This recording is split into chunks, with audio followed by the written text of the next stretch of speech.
there, Mo here. Welcome to my channel, Mo Moon. Welcome to day 25 of Neo-Pagan November. Today's prompt is black. Neo-Pagan November is a month-long challenge during the month of November started by Brittany, the Sunshine State Witch. So for today, day 25, the prompt is black, and besides my black coffee, I drink my coffee black most of the time. I wanted to do something for black, and I didn't know if I had something that had to. I wanted to see if I had a tarot deck that had something to do with the color black, and the only one I could find was the Dancing in the Dark tarot, right? Because when you think of black, you think about the night sky and the darkness.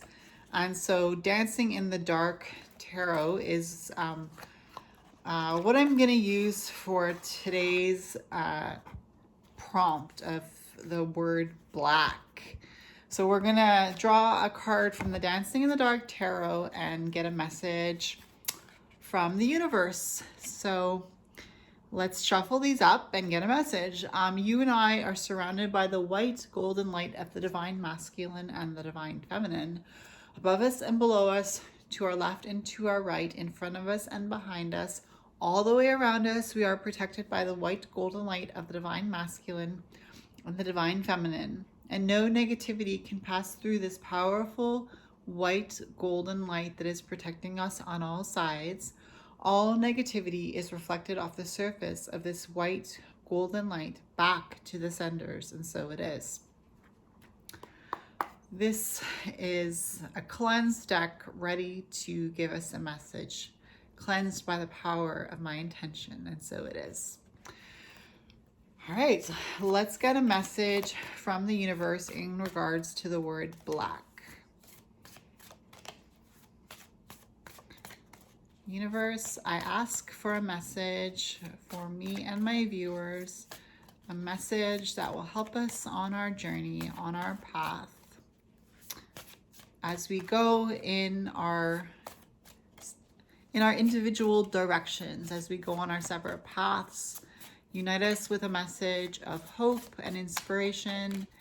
Unite us with a message that will help us to rise up and be powerful and be strong and be courageous and be inspired and hopeful and free and ambitious and loving and compassionate and powerful. I think I already said powerful, but universe, give us a card, a message that we can draw from a card. Okay, so we got two cards. We got the Six of Cups and we got the Eight of Swords.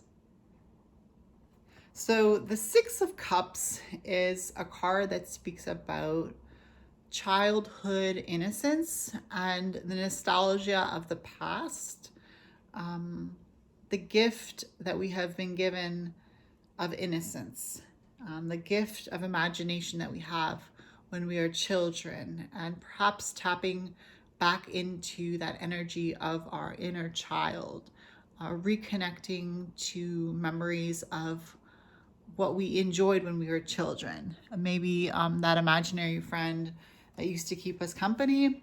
And the Eight of Swords talks more about as we go along our journey, as we start to encounter the world around us, we endure pain, we endure, difficulties, and we get wounded on our journey as we go along.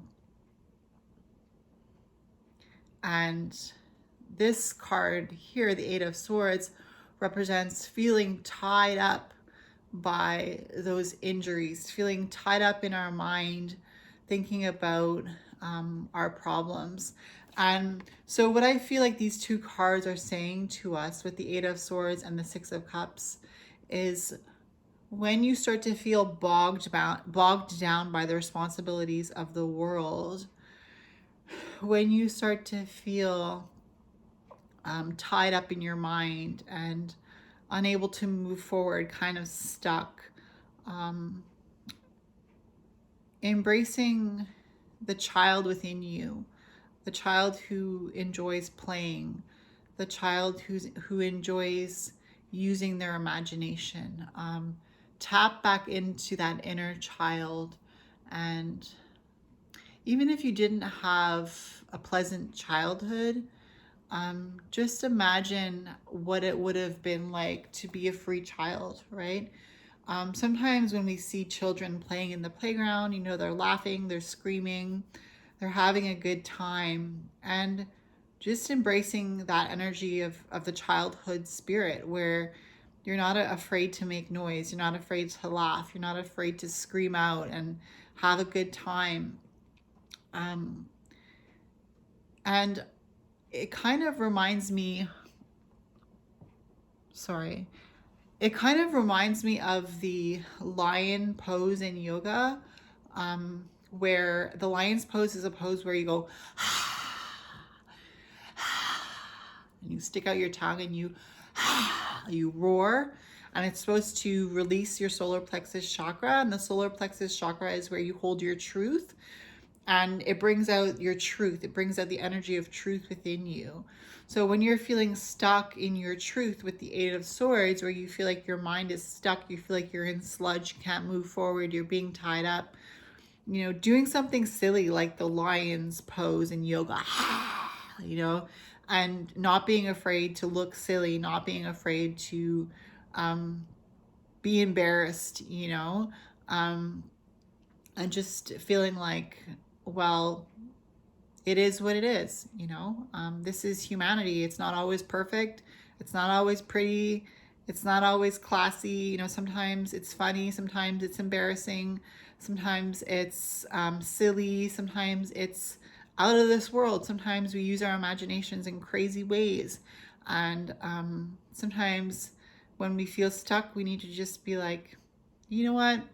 I'm going to laugh at myself. I'm going to scream, I'm going to laugh, I'm going to cry, I'm going to be honest with myself, because children are brutally honest sometimes, you know, like, and so just being brutally honest, being like, yeah, this effing sucks. Like, I hate this, you know, just speaking your truth, being, you know, being verbal with your truth, you know, screaming into a pillow, you know, scribbling on a piece of paper, you know, making funny faces in the mirror, you know, crying, you know, letting the tears flow, not being afraid to be honest with yourself, because that honesty will help you to move past feeling stuck, because you're going to be moving the energy in your body.